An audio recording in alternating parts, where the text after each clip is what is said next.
It is such a joy to see so many Sahajogis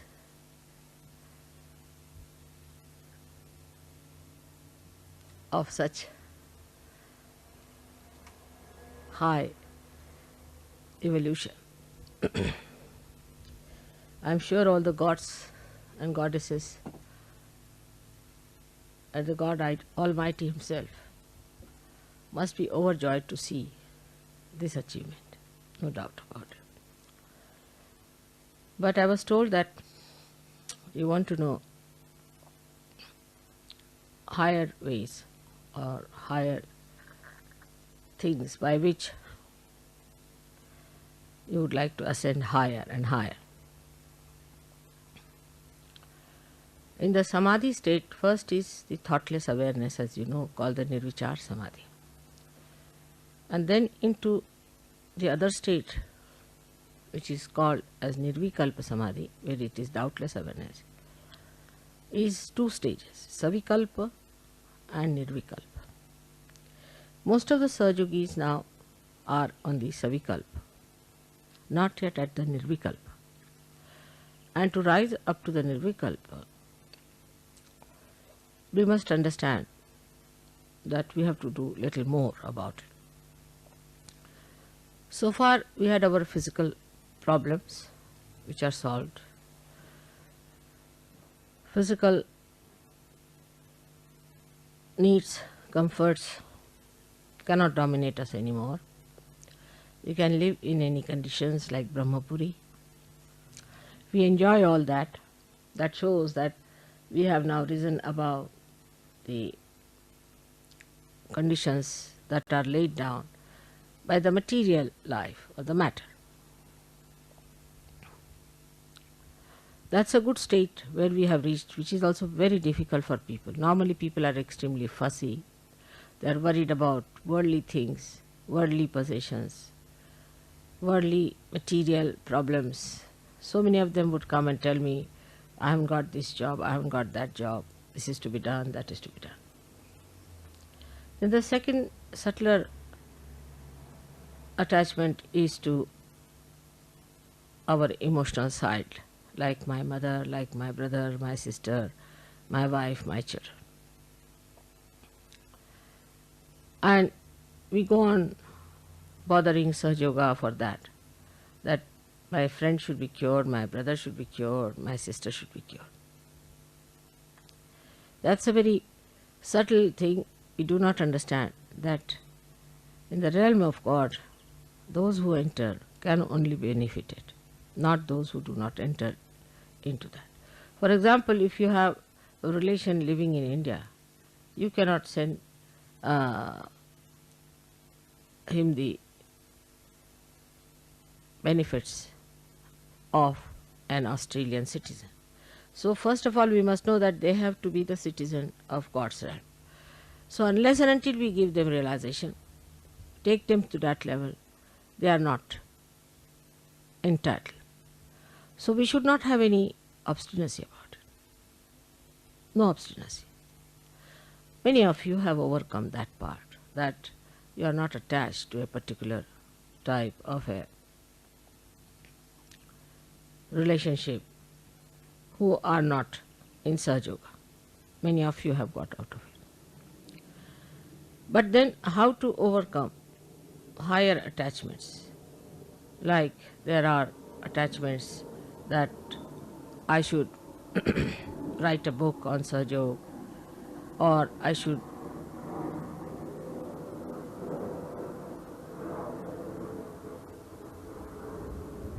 paint something for Sahaja, I must earn for Sahaja, I must do this for Sahaja.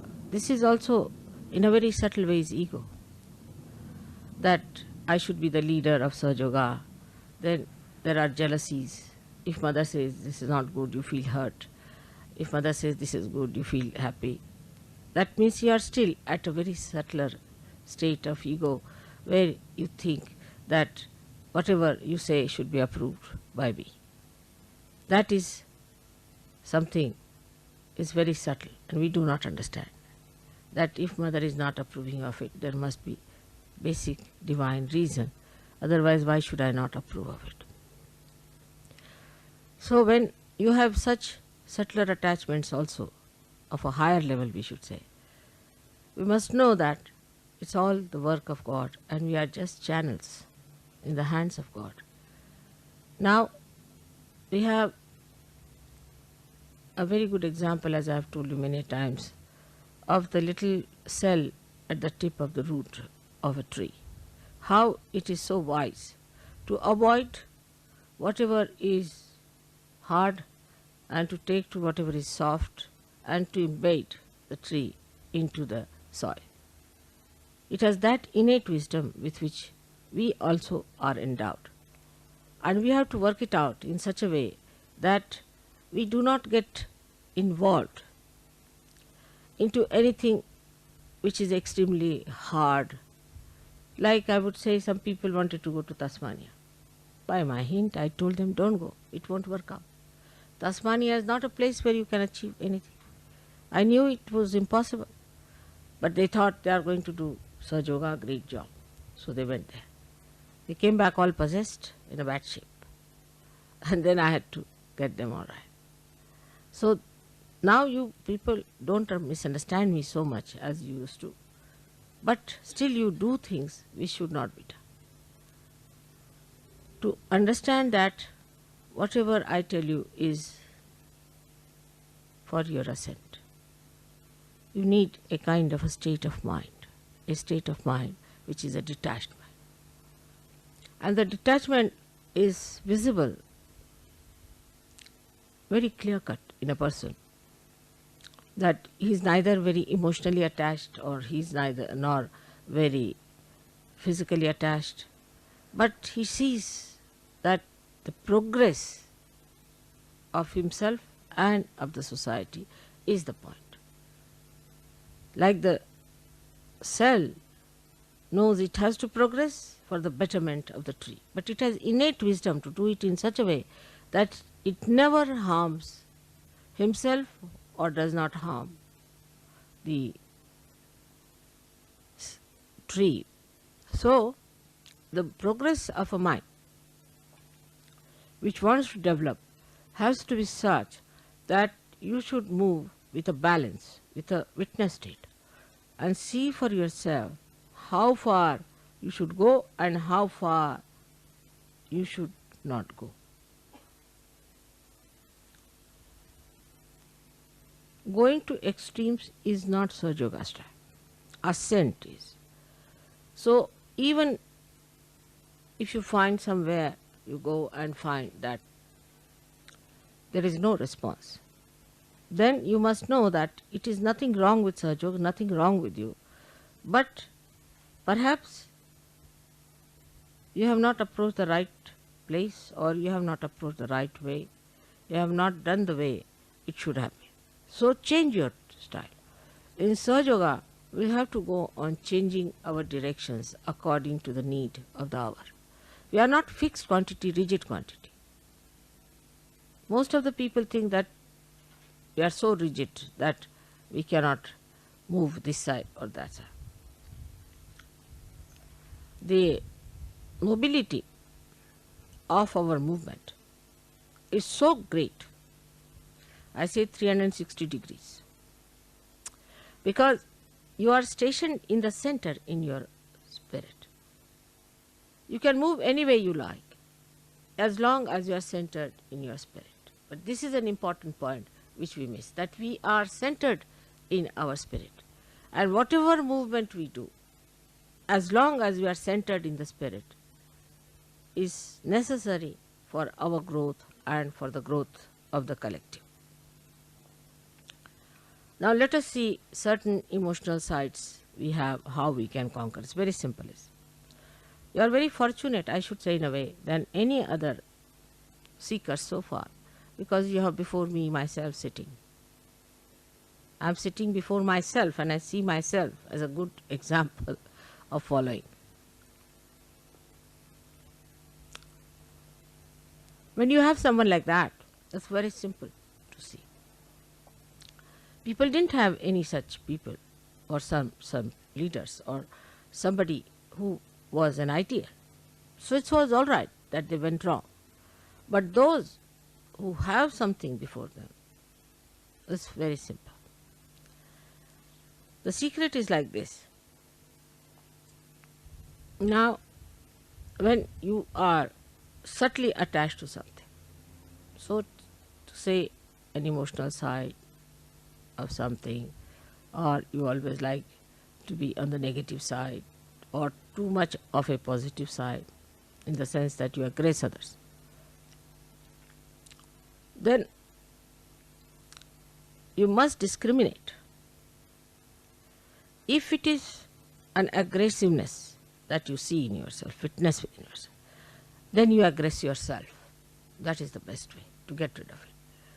If you are a hot-tempered person, better get angry with yourself at least 10 times.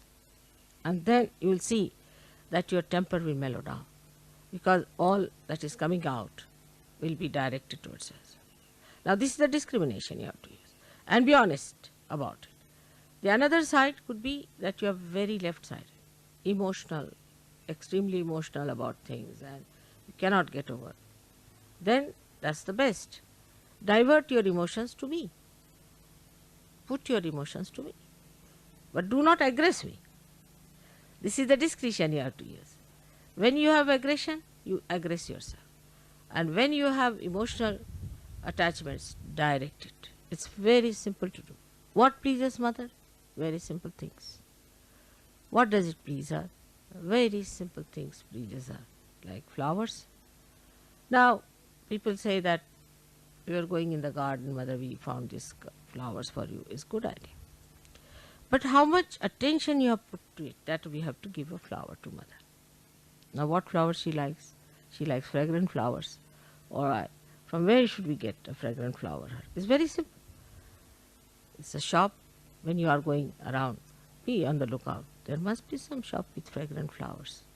In those months, what flowers come in? What flower am I going to give to mother? The whole direction changes. You see, you become so beautifully attached to me, and I have to gain nothing out of it. But by attaching yourself to me, you gain something. Like the river Ganges flows, and if you dip in the river Ganges, the poor river Ganges doesn't get anything.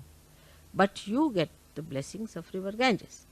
In the same way, you have to think that if we have to attach ourselves to mother, we must put our attention completely, entirely to it. Little things you do. What should I do for my mother? How should I please? It's not what you give me is important. It is how much heart you put into it. You know the story of Shabari. She was a very simple woman, an old lady with very few teeth. When Rama was coming, she said, what should I give to Sri Ram? All right, she went round and round. They were in the forest, some small little, what we call berries, bear. And she thought, it may not be sweet for my Ram. How will I give it? So she picked them up. She used to test them with her teeth. One teeth she used to pierce in it and see if it is sweet. And then she would collect those. And those who were bad, she threw away. When Sri Ram came, she said, Sri Ram, I couldn't get anything but this for you. Will you have it? Now, Sri Rama, being an incarnation, knew the depth of the love of this lady. He took it up in his hand. He knew that this is given by great love of a great heart. So, she says, this I have tested each one of them. Don't have any doubts. I have tested in every one of them. They are all very sweet. You can have them. So, he puts it in the mouth, tells his wife, I have never eaten such beautiful fruits, such great fruits before. I mean, it's such a simple fruit to see. Sitaji, his wife being an incarnation herself, she said, you must give me some, after all I am your Ardhangi, the half, better half. But Lakshmana was getting angry. He said, who is this old woman sitting here and giving such, we don't eat things, you see, eaten by others, we call it ushta. Is a uttishta, means the one who has eaten something is never given unto Rama. So, he was very angry, fuming with temper. So she takes it in her hand and she tells her brother-in-law, Oh, this is the best I've had, oh, my brother-in-law. I've never had such beautiful fruits. Now he gets tempted. And he says, really? Can I have some? He said, no, it's only for me and my husband. You better ask her. So he asks Sabri, can you give me some, please? The whole temper fizzles out. And then he sees the beauty of that fruit because it is done with love. So this is what it is. Love which you have should be expanded. I'm very simple. If you are attached to me, I'm a person who is so much spread out all over. It goes into the whole, it goes into the nature. It permeates everywhere. Whatever love you give me is not like a drop in an ocean, but it's this ocean in a drop. And that is what we must understand, how to love Mother. But when you love me, you won't feel bad. If I tell you something, this is not good for you, you should not have done it. Because if you want to be all right, you would say, all right, Mother, this was wrong, all right, I'm sorry, I'll never do this again. This is a very simple way, but it is a very difficult thing for human being. It's so simple. I asked Warren that are they prepared to take up what I say. Then you will be surprised when we are in love with someone. We don't mind how we cross the roads, how we go there, how we have to cross floods, this, that. That force of love takes us there. In the same way, the force of love for water, for the whole tree, takes that little root. That innate wisdom is nothing but the love he has for the whole tree, that he goes to the water, sucks it in for that great. It's not that it is important for the tree. If there is no one tree, one root doesn't matter. But it is the wholesomeness of existence that one feels when we become one with the whole. And this wholesomeness is to be felt. And that's the greatest enjoyment. The wholesomeness is to be felt within yourself, is the greatest enjoyment. And that is how we progress higher and higher. So the Savikalpa is this, that we are still busy with our relationships. We notice that Mother has married us, given us good husbands, good wives. We are very happily married. And we are enjoying our married life. And we are looking forward to greater marriages and better marriages. But that's not the end of it, not at all. This is just the beginning, just the start. And after this has happened, if you get attached too much to it, then you have lost the point. Lost the point. The marriage has taken place like an electricity. You see, if you plug it to the mains, it is not for getting attached to oneself, but it is for the use of that instrument. So the marriage is an instrument which is to be used, which is to be completely understood for the purpose of enlightening others. So first thing is that Sahaja Yoga is our aim, is our dharma, is our being. That is the main thing. All the rest of the things come later. Supposing then you find your wife or your husband are getting materialistic, better to depart. Tell them, no, we cannot. See, for me, this is important. Marriage was just a means to an end. But the end is different. So we can give up this means, we'll have another means. And this is to be understood in its true color. If your marriage doesn't give you progress in your spiritual life, better to give it up. And that's what I have been telling everyone about it, how to get over your emotional problem. Some people have aggressiveness in them. Now, when they are aggressive, then what happens? That some people, I told you you'll get breeze. You're getting the breeze all right. And look at the shade. You see how the nature acts, how the nature helps. Just look at the nature, how subservient it is. It enjoys that way. You must have heard about what happened in Perth, what happened everywhere. See, the nature is so subservient. Why? What is the need? Because it gets the blessings, it gets the beauty of wholesomeness, of doing something for the whole. This is the wholesomeness. The wholesomeness of the whole job is to be understood. And when it is understood, then only you realize the beauty of your being Sahajogis. Otherwise, you just, for a limited thing, I got married, I'm much better, I got rid of my bad habits, that's not sufficient. The quality of wholesomeness, when is experienced within ourselves, then only that joy comes. So we go up to a point and then we recede. Like the sea, it goes up to a point and then recedes. It does not go beyond a certain point. It has its own maryadas. It knows how far to go. But what does it do? It ascends at clouds. It purifies itself, ascends at clouds, and then meets the Himalayas, and then you get the rain for the benefit of all the others. It's a big circle that is made, and the wholesomeness of that circle is realized by the sea. In the same way, you must know that you are in that great circle of nature where you have to play your own part in a full way. And once you realize that mentally, you should put it in your heart the way I have said it. Because to put it in the heart for some people is very difficult. Like they'll do my puja all right, it's mechanically. But some people may not even do any puja. They sit before the photograph and talk to me heart to heart without saying anything. And even in puja, when I see people doing puja, I know how far they are dedicated, because the way they do it with caution, with care, with awe, with understanding, everything is so beautiful. But if somebody is doing just a ritual thing, I get a fright. I just don't understand. Now next time he might hit my foot or something like that. So one has to be all the time ascending. Ascent has to be achieved. And that ascent is only possible when we start giving up all these ties and tags that we have. These ties and tags keep us down. So get over that ties and tags.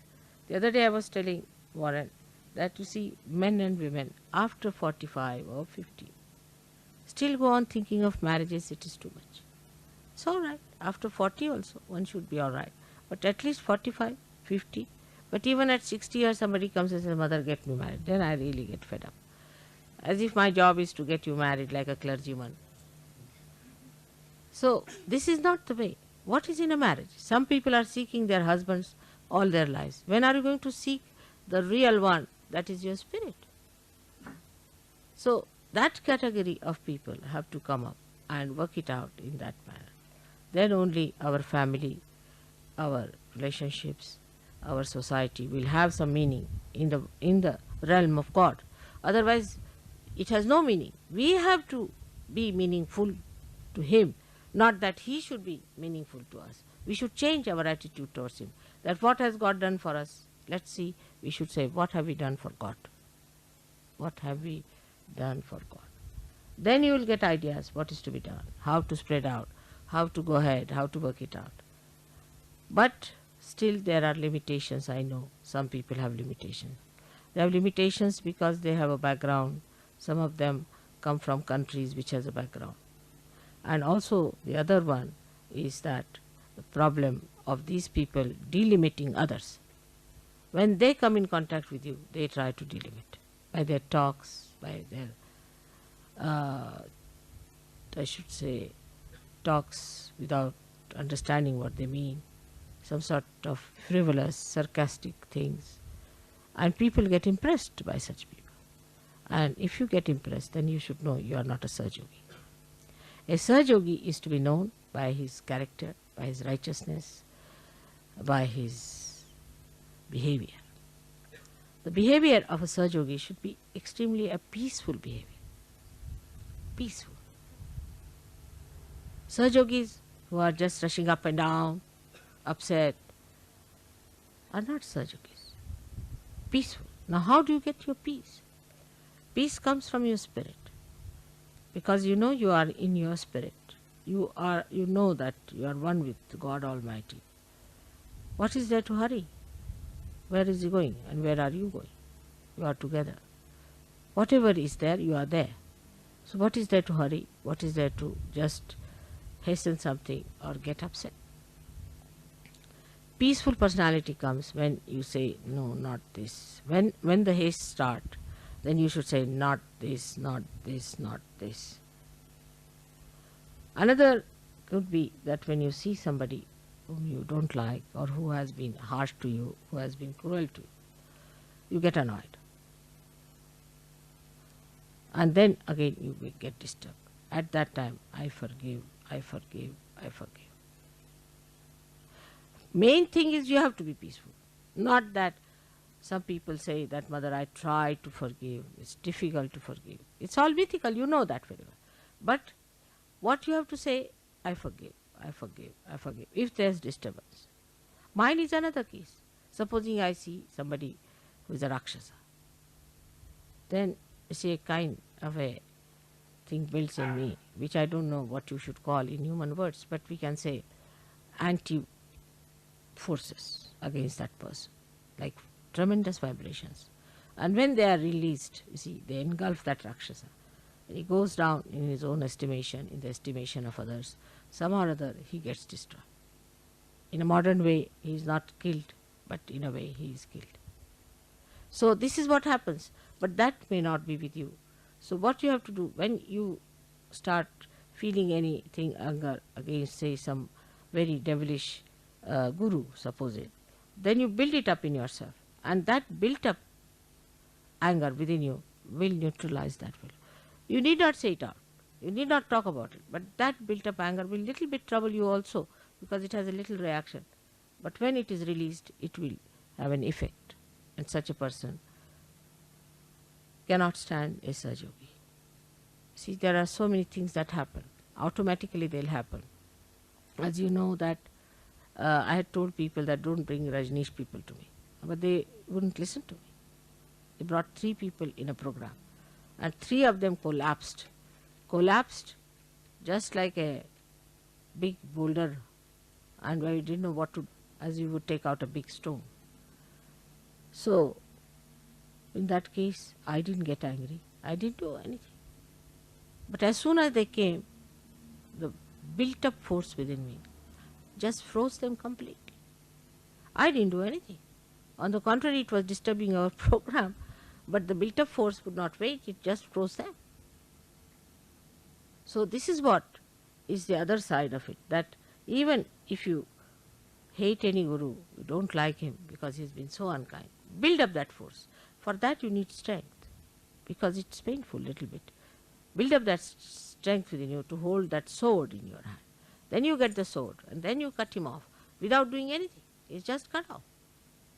So going to that limit where we find that some people are so sinful, so horrid, so devilish, that they should be punished, no doubt. But for that you don't punish. Let the divine do it. But your force built within yourself can do it. You should try all these things within yourself and see it works out.